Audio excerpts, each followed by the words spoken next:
You know, it hasn't even been a week yet since that Shannon Sharpe interview dropped with Katt Williams, right?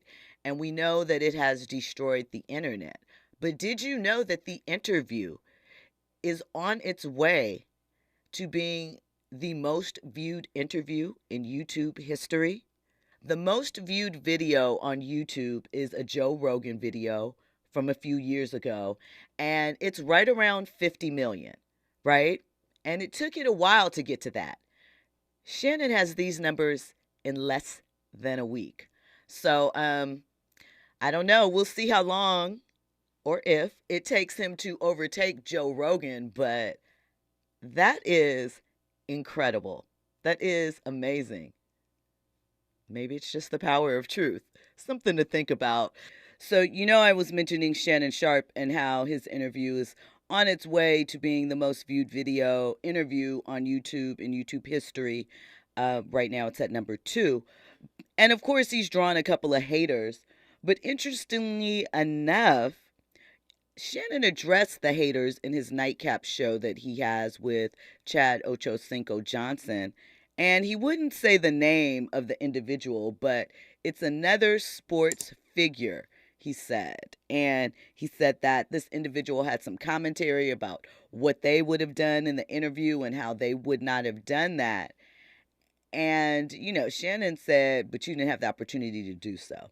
And this is true. And I'm surprised that Shannon and this individual would be beefing because I don't know, just didn't seem like something I had on my bingo card. But who had Katt Williams becoming the number one interview, well, the number two at the moment, interview of all time out there in any capacity? Probably no one. So it is Steven Jackson from the All the Smoke podcast.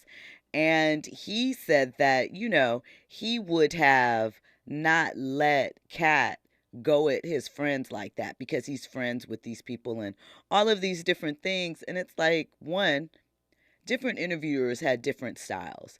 If Shannon had chosen to jump in and interrupt Katt's flow, we may not have gotten all the gold that we did. It was a choice. It was a choice he made in the moment, and it worked for him.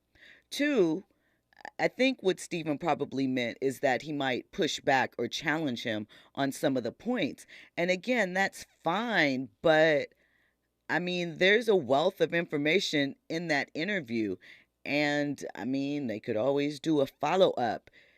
There's a lot of information that's there, and it does sort of feel a little bit like sour grapes or maybe a slight bit of envy because all the smoke has been around for quite some time. It was one of the early athlete podcasts that dropped. So